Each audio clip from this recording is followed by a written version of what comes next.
magandang tanghali. Kumikinang na ulo, Diego Bandido.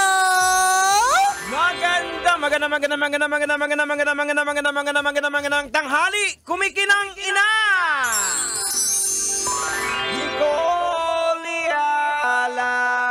Shoutout sa lahat ng mga kabisyo nating nagulat, ha? March 1 na bukas! Ay, ang bilis! Ang bilis! Oh, excited na ako! Saan? Siyempre, manunod ako ng Yabang! Alam mo kung alam lang ng spit kung gano'n natin sila kalodi, no? Oh. Pero parang may feeling ako na kapag kasama natin sila, baka matameme tayo kasi English-speaking sila. Charot! Tama! Hindi, kasi yung, ewan ko kung napapanood nyo po sa mga, may nagde-trend naman yung kanilang mga videos. Ang tawag po sa humor nila ay aircon humor. Yes. Kasi po, pang matalino, mag-iisip, yan. Ang mga natatawa lang po sa mga jokes nila ay matatalino. Ibig sabihin mga Mr. Raul. Yes. Hindi, ano kasi tayo, Jegs? Nasa ano tayo? Kaya natin ang kanal na humor. Yes, Hindi ko sure kung kaya natin ang aircon humor, ha? Pero nakakaintindi tayo ng aircon humor. Di ba? Yung natatawa tayo, yung iba, bakit kayo tumawa? Ano nakakatawa? May ganun eh. Kasi nga matatalino lang po yung nakaka-gets ng jokes nila. Ay, nakaka-lurky. Pero it's March 1 tomorrow. Yes. Grabe, ang bilis talaga ng takbo ng mga araw. Kanina lang meron ako na-receive na message na move yung graduation ng anak ko from June to May. So, tas na-realize ko, nag-graduate na nga pala talaga siya ng elementary. Naabutan ba ni Justin yung anak mo yung K-12? Oo. Naabutan niya. So, pag grade 7 ba, dapat alamin na kung anong strand, yung mga ganon? Parang ganon. Kasi may nagtanong, kasi diba sabi nga sa akin, i-graduate pala si Princess ng ng elementary, sabi sa akin isa kong friend. Tapos sabi ko, oo, sabi niya, anong strand kukunin niya?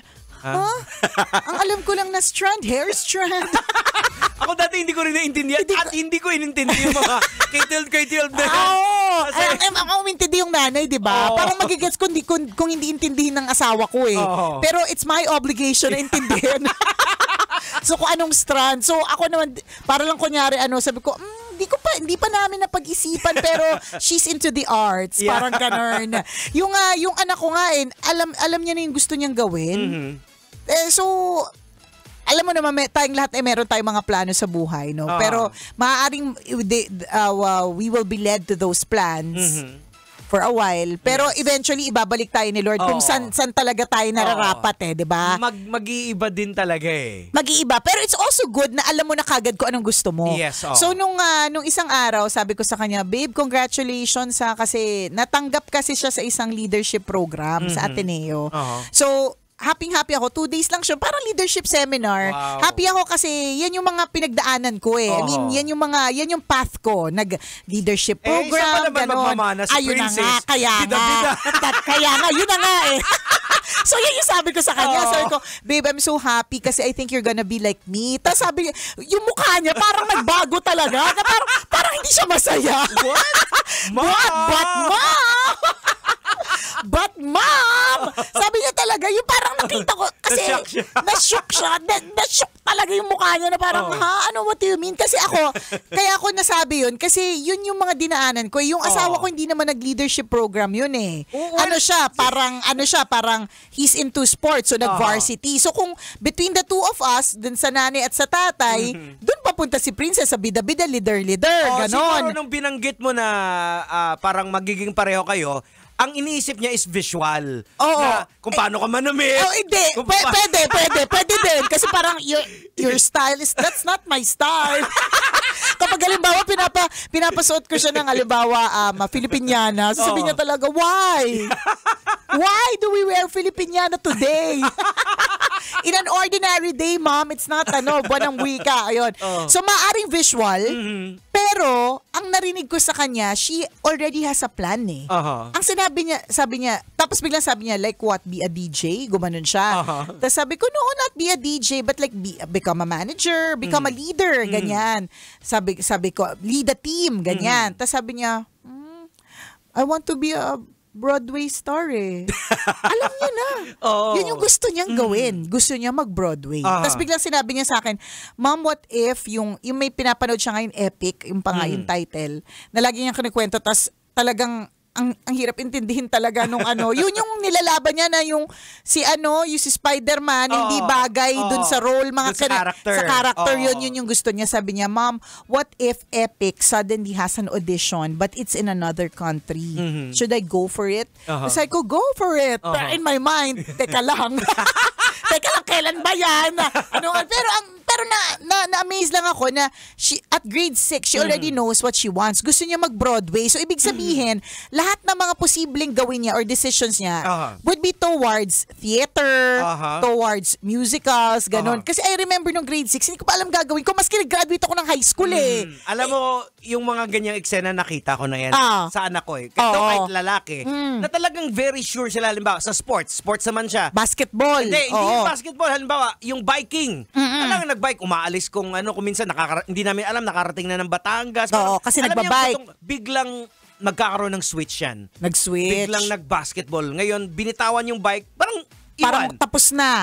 Tapos na yung season na yan. Biglang basketball na lahat. Parang kinalimutan na. Parang hindi na parang wala kang makikitang transition na paunti-unti. All of us, walang gano'n na parang slowly tatanggalin. Oo nga, no? Ganun sila. Halimbawa, mahilig sa gitara. Maya-maya, bitawan na naman gitara. Eto na naman ang kahiligan.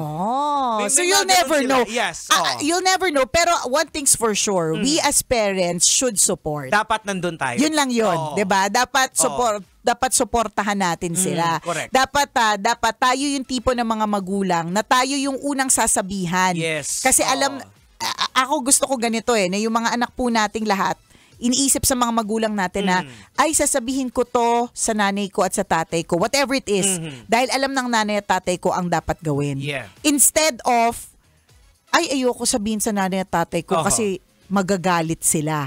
Ayaw natin ng ganon. Gusto natin, una tayong may isip ng mga anak natin kasi alam ng mga anak natin na mabibigyan natin sila ng guidance. Ayan, ganun. yung maramdaman nila na nandun ka, sumusuporta. Yes, kaya correct. Nung nahilig siya sa bike, dahil ayaw pumayag ng nanay, dahil natatakot kung saan siya nakakarating. Kakatakot talaga. Kaya no choice, para masamahan ko siya, nag-build ako ng sarili kong bike. Nag-bike ka na rin. At kasama ko mga bata. Oo, sa pagbabike. Ay, wala ako iniiwan. Pero, yan, sasabihin ko sana, pero sure ako ikaw ang iwan. Yun yung one time na galing kaming Valenzuela, umakit kami na Antipolo. From Valenzuela to Antipolo. Tinutulak na. Dito na. Tinutulak na. Tinutulak ka na nila kasi hindi mo na kaya. Tinutulak ka na. Kung ako, sasakay na ako ng jeep, uuwi na ako ng Cavite. Ganon. Yun yung sinasabi nating support. Yes. Diba? Na kung let's say, for example, nakakatakot, hindi siya masyadong, it's not for everybody, pero ayaw naman natin masyadong pigilan, so ang gagawin natin, sasamahan na lang. Kasi gusto natin na yung mga anak natin, tayo yung unang maiisip tuwing meron silang bagong maiisip. Yes. And it will be a good memory for them pag lumaki sila na nandun ka sa transition ng Tama. mga Core memory nila. Yan Correct. They will remember. Lalong-lalo ka na mahilig ka mag-picture-picture. Oo, totoo yan. Diba? Walang pinalalagpas. Walang pinalalagpas. Kung yung nanay ko dati, isa lang ang picture ko nung bata ako. Nako, ang anak ko, 1,688 ang picture niya sa tabi ng eroplano.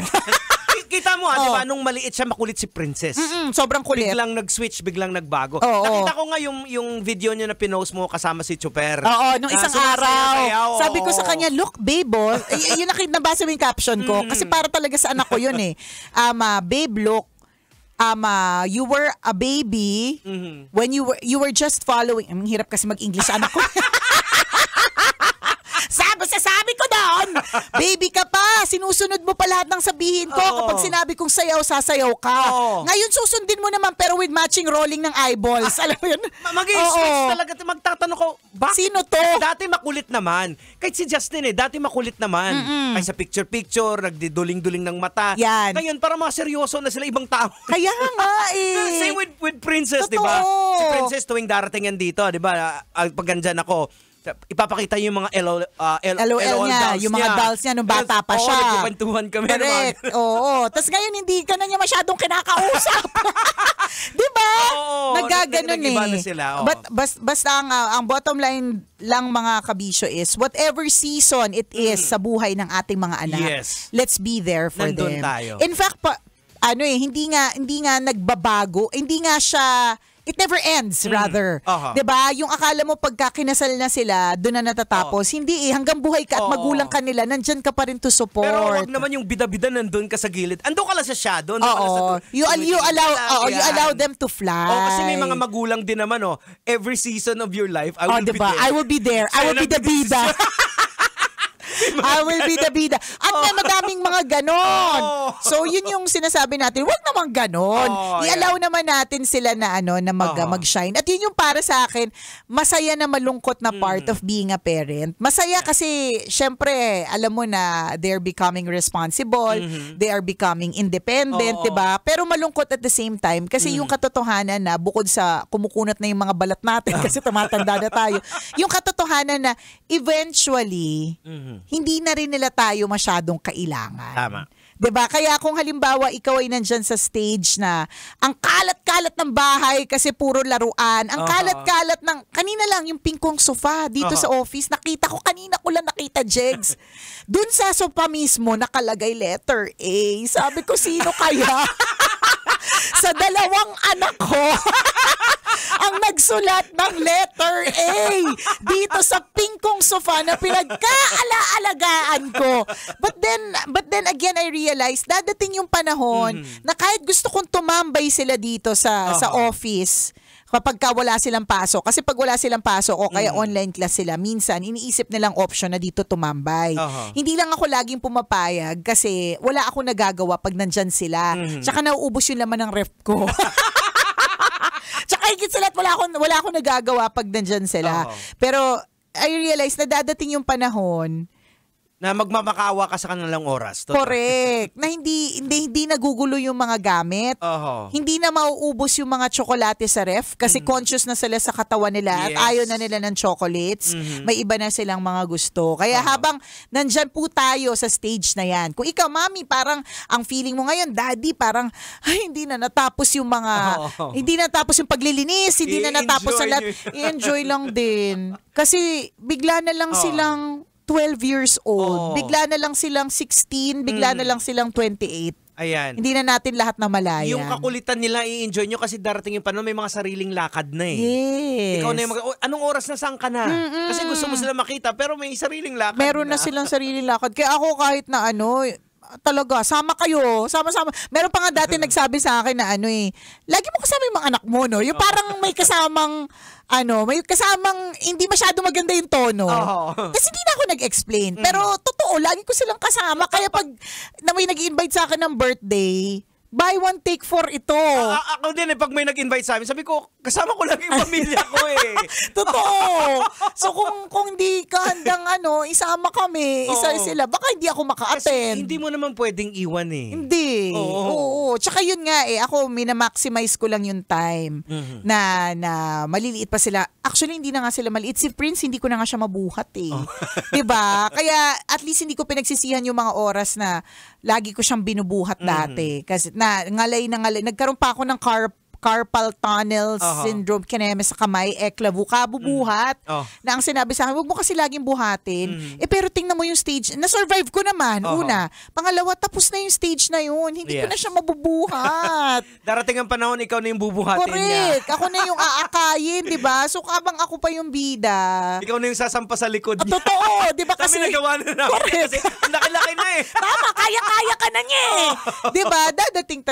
Dadating sa ganun. So, habang hindi pa, just enjoy and cherish the moment. Kahit na nakakainis. Babalik ka lang dun sa saglit lang tong panahon na to Saglit lang tong paglalambing na to. Saglit lang tong pangungulit na ito, mami.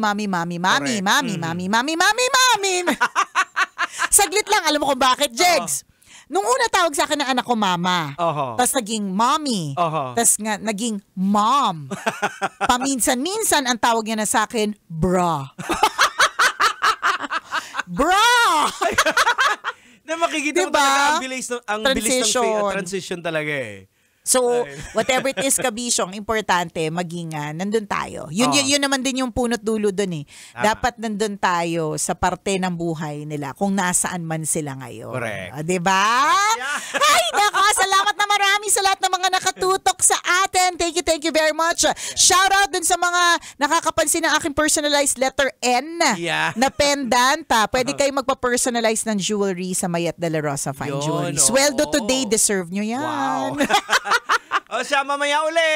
Mamaya, Kira Kids, kwento na may wagang burnay. Siyempre, ito pong kumikinang na ulo, Diego Bandido. At akong kumikinang ina mo, Nicole Yala. Kailangan pa bang i-memorize yan? Basic!